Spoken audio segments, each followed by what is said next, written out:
Why, hello there. Ladies and gentlemen, boys and girls, children of all ages. My name is Mr. Diebot333 and welcome back to Hearts of Iron 4, the New Order as the United Mexican States. Now, last time we were here together, we started really leaning towards our bid for the Olympics. We're also trying to figure out who's going to succeed Senor Mateos and who is going to be El Tapado. There's still some time left to figure it out.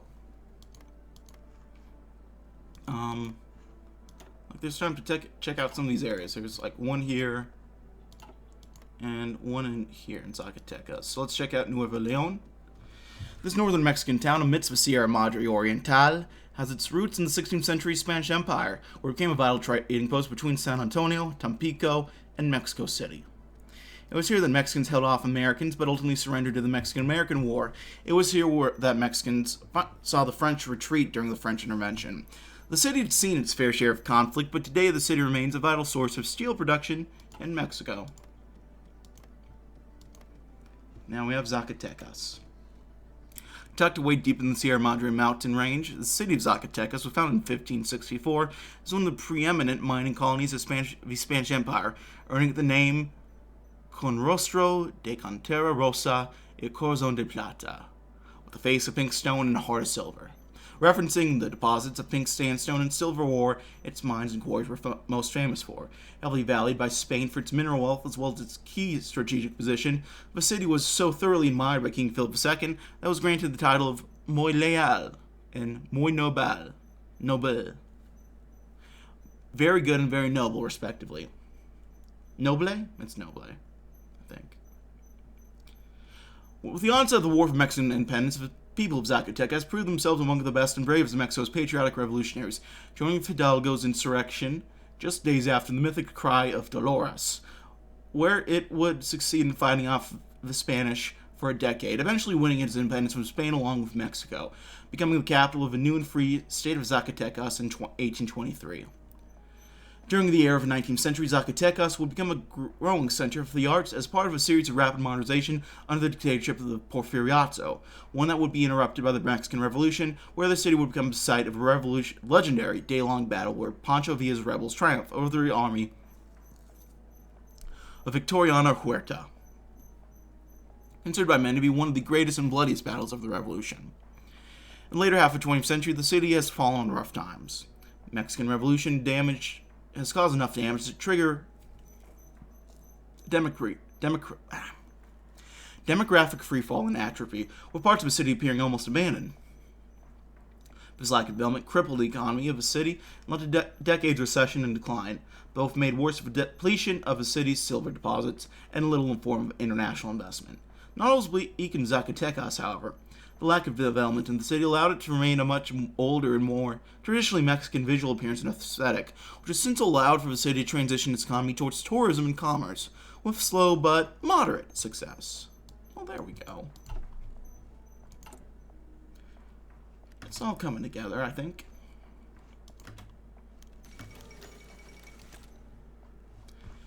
May 3rd, 1962. Hector's term as deputy in the Morelos State Congress had ended. That bastard Lopez Avelar would never have renewed his term.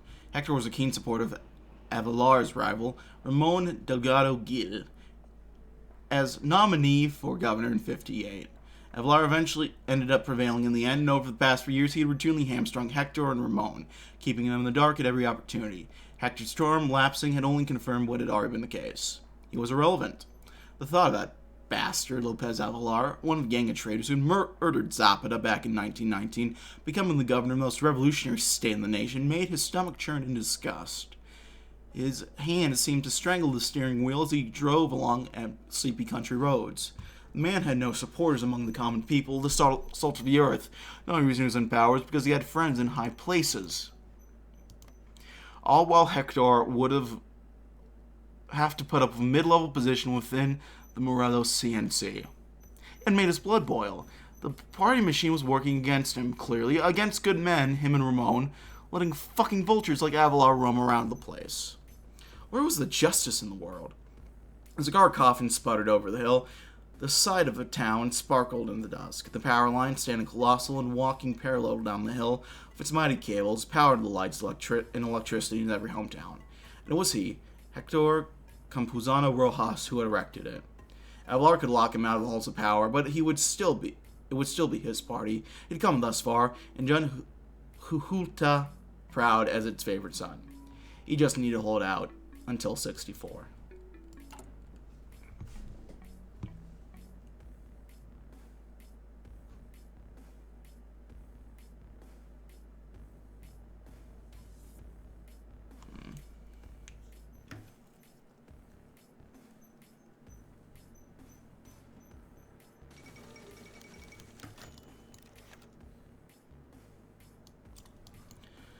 Mateo sat in the nearly deserted office of Diario del Guerrero. The unprintable article, escaping expose on the military occupation of Guerrero following the dissolution of the state government, sat in front of him on his desk, as it had the day before, and the day before that. It wasn't just that the article was in violation of the new press regulations in the state. No, what really made the article unprintable was a lack of paper.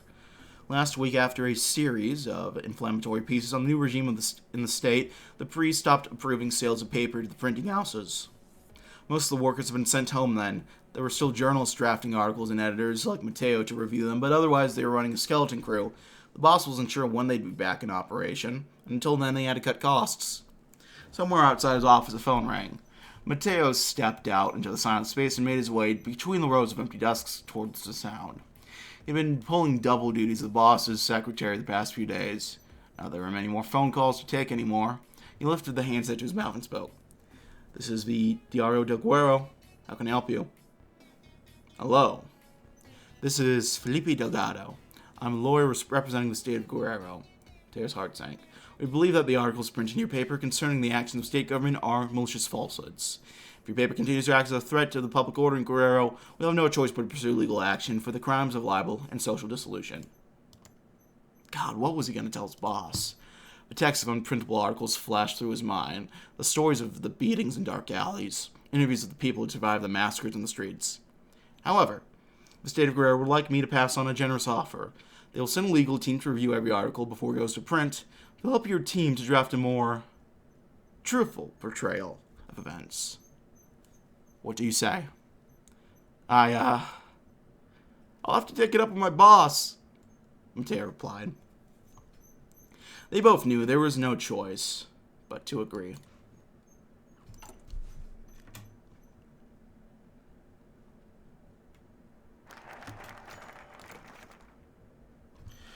The boardroom began clearing as yet another meeting concluded. Lopez Mateos let out a deep sigh and a stretch before finally standing up to leave.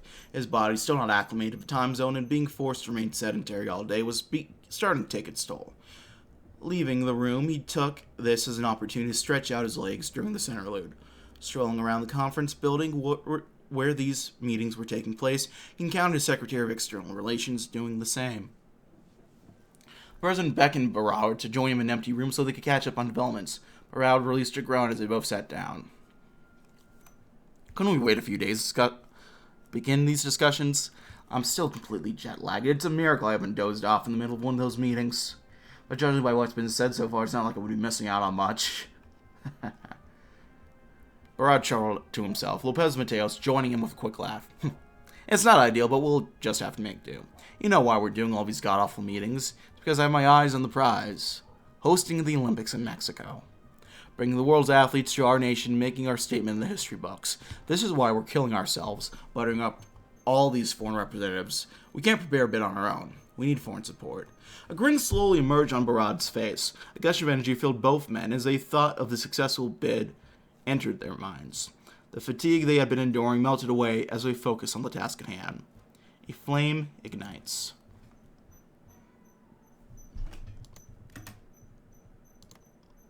There we go.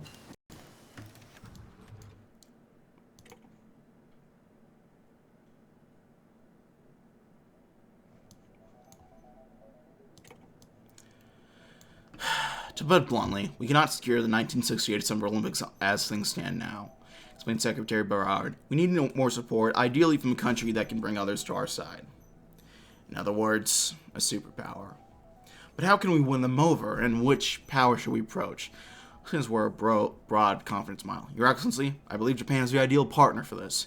You proved your sincerity to Tokyo during the Aleutians crisis, and they supported us. The rest of the sphere will follow suit. I could arrange a goodwill tour across Asia, culminating in the meeting with Prime Minister Ino himself. Mateos nodded, delighted with the idea of traveling abroad. Your Excellency, with all due respect to Secretary Salinas, I believe we should be approaching the United States. The President glared daggers at him, but Ordaz pushed on. As he says, Japan was satisfied by your handling of the crisis. It's the Americans that feel slighted. We cannot afford to upset them further. A tour of North America will help repair our relationship. For a split second, he hesitated. And I assure you, they can be reasonable. He had a point, Mateos thought, tempering his anger. For as much as Nixon's antics during the crisis had stung, basic geography dictated that Mexico must not alienate the U.S. completely. Yet Mateos saw this proposal for what it truly was, a chance for Ordaz to redeem himself. A tour of the U.S. would make use of his connections up north, just as a tour of his spear would require Salinas' network. Should give his old favorite one last chance to allow Salinas to prove his worth instead. Very well, Secretary. Let's visit the Yankees.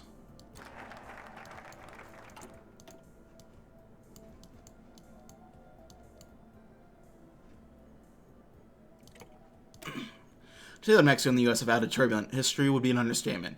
Right now, however, the States is Mexico's best hope for getting the votes required to host the Olympics. Such an event would bring unimaginable prestige to our country and put the eyes of the world on us. President Mateos has planned a trip to the U.S. to open a dialogue with the aim of securing the votes we need. Whilst fair, he'll also attempt to acquire other concessions from them. Getting them to give us the chamazal, for instance, would make a nice feather in our political cap.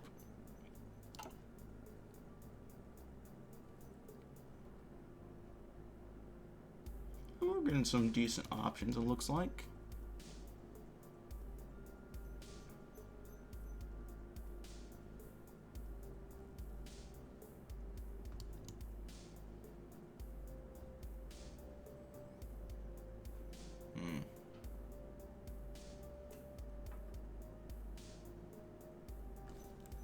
Just got home from work. How's our standard of living simulator got so far? Not bad.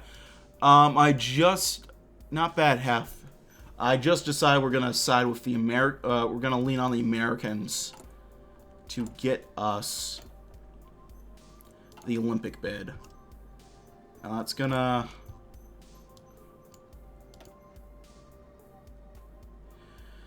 that puts Ordaz a little bit more in a better favor.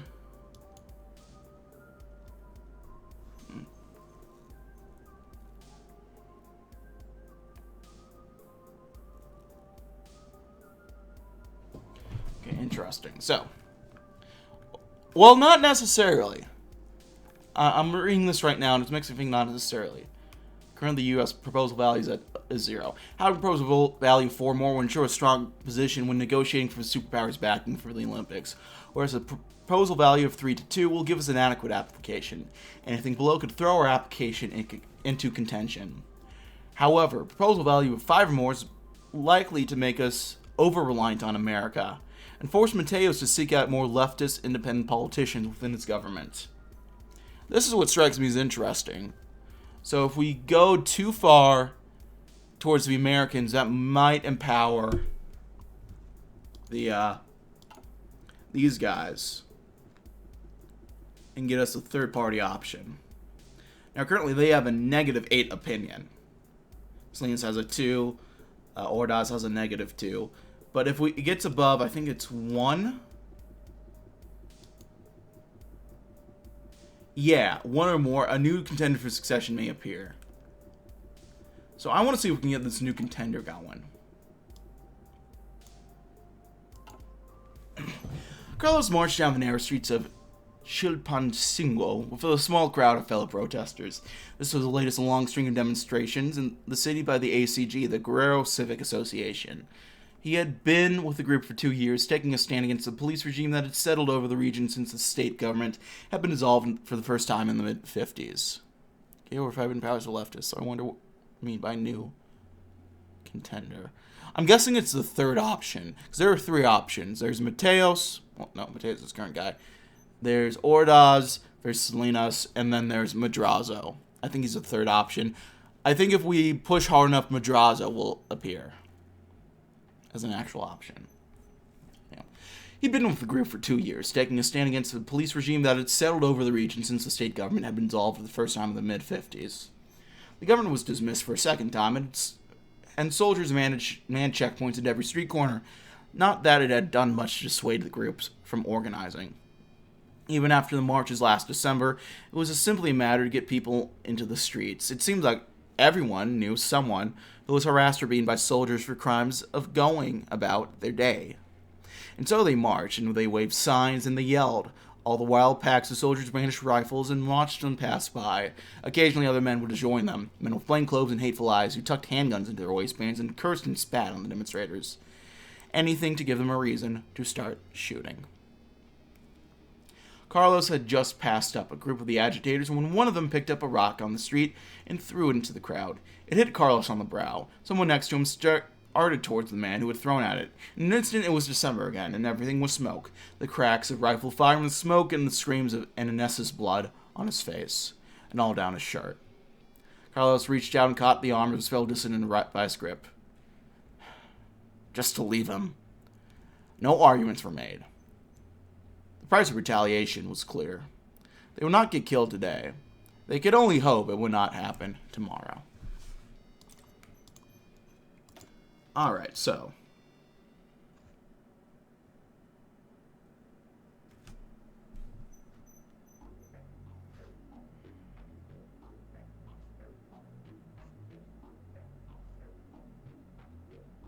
Let's compromise on trade duties.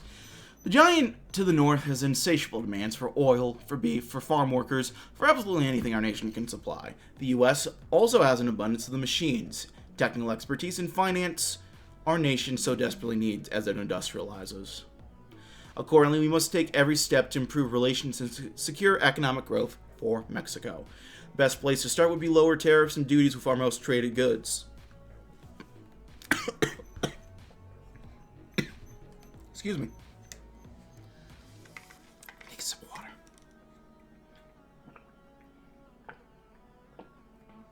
There we go. We will send out feelers to their administration to begin negotiations.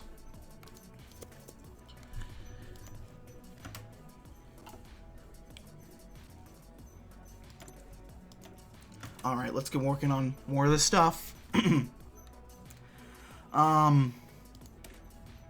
Get rifles. Let's get rifles going. And then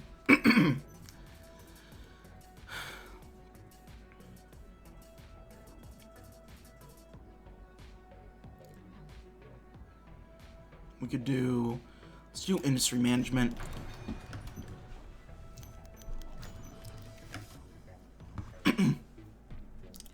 Urgent report on Dominican operations.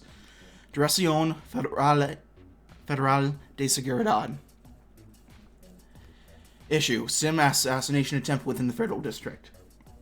At approximately 22:15 this evening, 2 agents of the Dominican Military Intelligence Services, or SIM, attempted to assassinate Juan Bosch as he returned to his hotel in the federal district's Zona Rosa. The DFS has been informed of a likely effort by a source within the Trujillo administration and established protective surveillance around Bosch, the primary leader of Dominican opposition, upon his arrival in Mexico.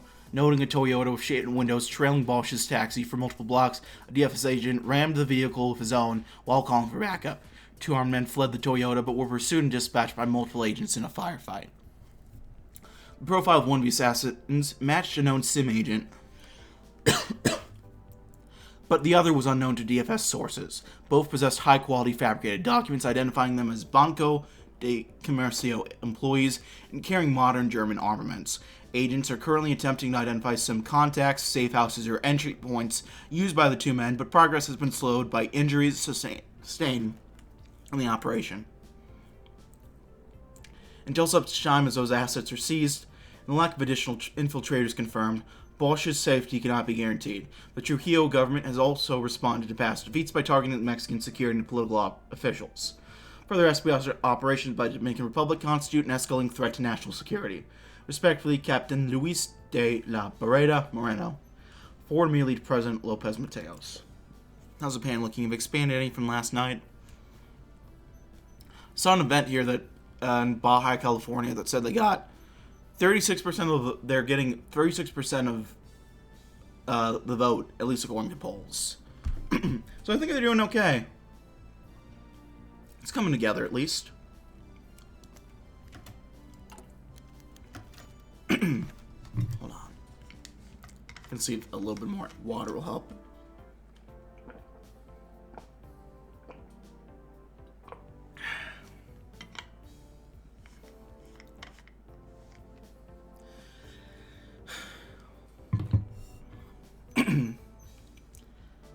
As the sun ascended, melancholic rays brushed the awakening city of Leon, unveiling a morning shrouded in bittersweetness. Amidst the growing urban tapestry of Leon, whose recent growth stood as an enigma, leaving the old inhabitants estranged, stood a sanctuary gifted to those scarred by war, a solemn tribute to Polish refugees ravaged by persecution and forced displacement.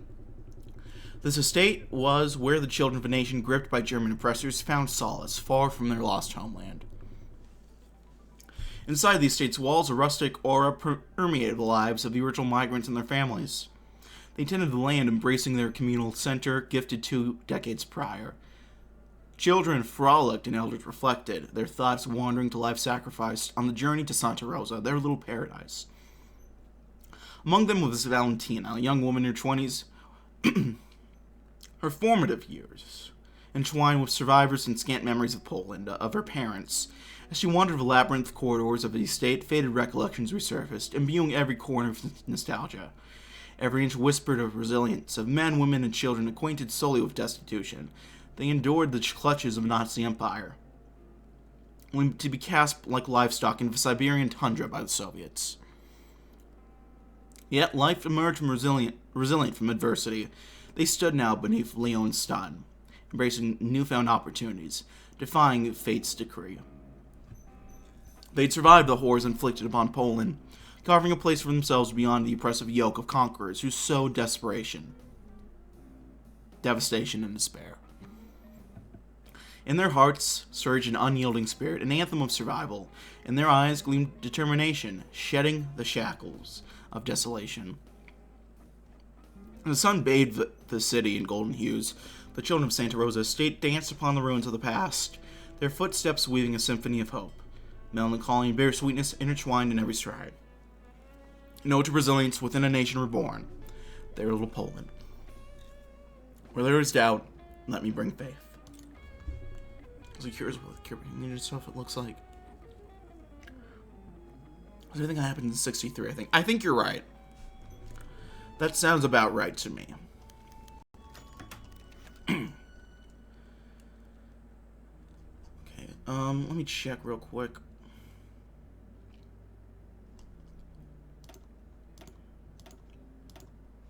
Our unemployment is rough. It's okay here. That's great here. Oh, let's go okay there, actually. Yeah.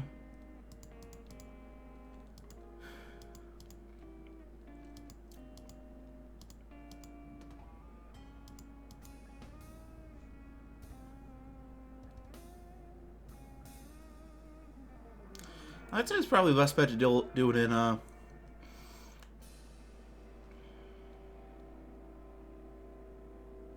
Mexico City.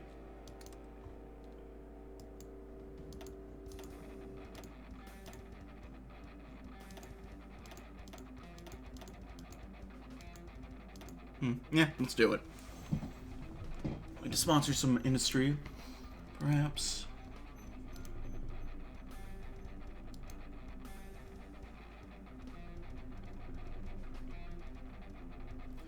That'll also help with the unemployment, so let me check here. What do we do in the Gulf?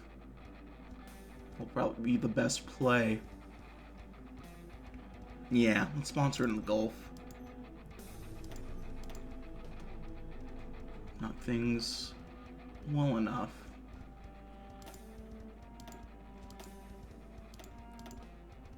Do productivity, Quality of life. There it is.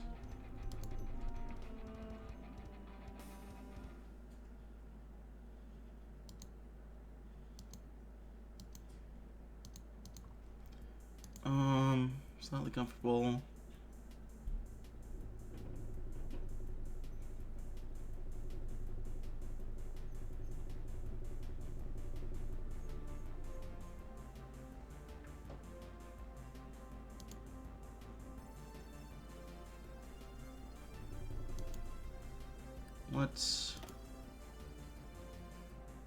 That's not what I was looking at. Let's get that going here. And then I could do some resource extraction, subsidized mechanization. Northwest is very productive. I could use some help in getting the productivity going, although it's really declining in some of these areas. It looks like almost there, right there. Oh,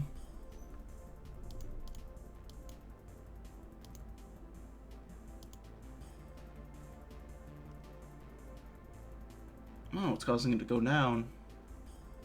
There, really don't. And let's subsidize mechanization in the West. I mean, dinner is served. Silence filled the rest of the dinner that night, with each of the Alvarez family members telling their own stories without uttering a word.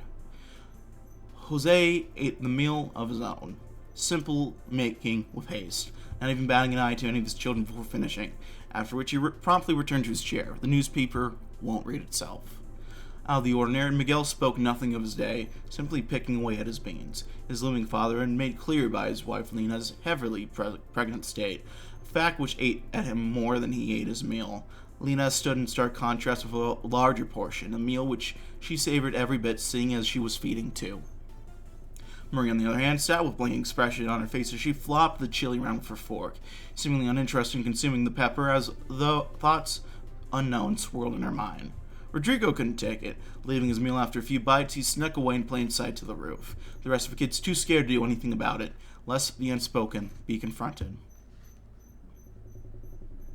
After a few moments, Camilla, who hadn't even touched her food yet, angrily goes after him before her father does. She catches up to her brother, his eyes drifting across the skyline of the world, the city.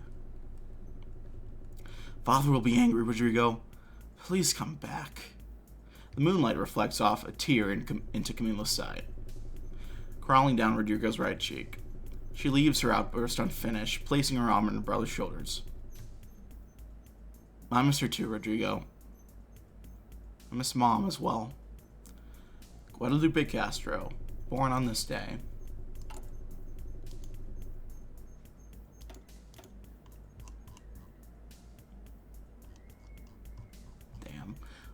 Fully sure what that means, the Guadalupe Castro reference, but okay. I'm sure there's something there that makes sense. I'm gonna go ahead and leave things there. Thanks for watching, gang. Like if you liked, dislike if you didn't, leave any comments react down in the comment section below. I read all comments get. I appreciate anything you have for me. Check my various links on the description box below. And I'm gonna go ahead and see you all in the next video. Thanks for watching, and bye-bye.